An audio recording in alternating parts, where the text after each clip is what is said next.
Shalom saudara, Kingdom Lifestyle kita hari ini dalam kitab 2 Samuel pasal yang ke-19 sampai 20, Mazmur 55 dan Matius pasal yang ke-28. Nah, pernahkah saudara mengalami suatu keadaan di mana saudara tiba-tiba menyadari ada hal yang belum saudara kerjakan? Lalu begitu saudara ingat, saudara jadi panik, saudara menjadi merasa bersalah karena saudara belum mengerjakannya. Bahkan saudara menjadi stres dan depresi. Bahkan tiba-tiba saudara merasa bahwa bisa nggak ya saya melakukannya ini? Nah, mari saya beritahu saudara, kalau saudara mau tahu kenapa hal itu bisa terjadi, itu semua karena saudara menunda. Nah, dalam kitab 2 Samuel pasal yang ke-20 ayat yang kelima, Daud menugaskan Amasa untuk melakukan tugas, tetapi dia menunda. Saya bacakan ayatnya.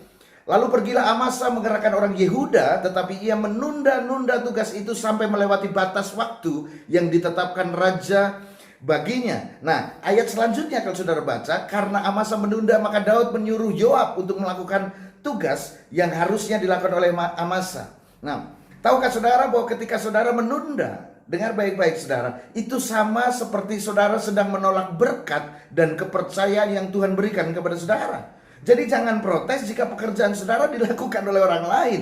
Berkat yang harusnya saudara terima dinikmati oleh orang lain. Karena mestinya Tuhan sudah memberi kesempatan buat saudara, tapi saudara menundanya. Sama seperti kepercayaan yang diberikan Amasa dialihkan kepada Yoab. Karena apa? Amasa menunda. Nah, hari ini saudara, perhatikan hidup saudara. Ingat-ingat perjalanan hidup saudara. Ada banyak hal yang gagal saudara terima, itu hanya karena saudara menunda. Hari ini mari kita lihat kenapa saudara sering menunda. Yang pertama itu karena beralasan saudara. Salah satunya adalah apa? Beralasannya karena apa? Menunggu mood. Menunggu suasana hati yang tepat. Nah, bahasa orang Kristen seringkali ini dikatakan apa? Menunggu hati ini tergerak saudara. Hei, untuk melakukan pekerjaan, untuk melakukan kesuksesan buat diri saudara, untuk melakukan firman Tuhan, saudara tidak perlu merasa tergerak terlebih dahulu saudara.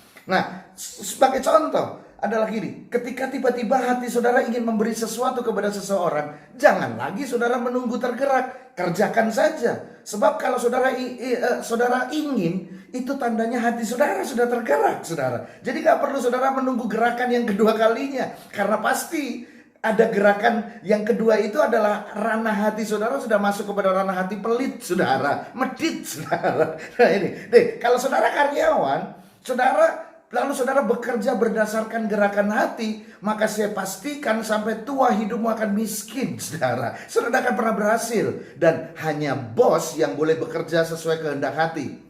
Tapi saya yakin gak ada bos yang suka menunda, makanya dia jadi bos. Kemudian yang kedua, alasannya adalah apa?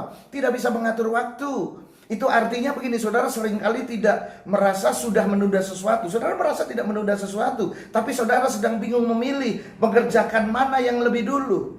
Nah, sekarang saya beritahu bagaimana saudara mengatasi dua hal itu tadi. Yaitu begini saudara, sebelum tidur, coba saudara buat to-do list. Artinya apa? Coba sebelum tidur saudara buat daftar apa yang akan saudara kerjakan besok. Kenapa sebelum tidur? Yes, karena gini, begitu bangun tidur, begitu saudara bangun, saudara tidak perlu lagi mikir apa yang akan saudara bikin hari ini. Sebab ini kan yang sering terjadi dalam hidup banyak orang. Ketika bangun tidur, yaitu apa? Baru mikir, hari ini mau ngapain ya? Nanti ketemu siapa ya? Lalu setelah itu apa? Duduk. Setelah duduk ngambil handphone. Setelah itu mikir, bengong. Tahu-tahu udah 2 jam. Melek, tapi nggak bangun-bangun saudara. Ini kan nyebelin saudara. Bahkan saudara jadi nggak produktif. Bagaimana Tuhan mau memberkati dan percayakan hal-hal besar buat hidup saudara. Nah, sebelum saya akhiri Kingdom Lifestyle hari ini, saya mau berikan tips buat saudara. Yaitu begini saudara, bikinlah skala prioritas untuk apa yang akan saudara kerjakan. Bikin skala prioritas, yaitu pisahkan antara yang penting dan yang genting.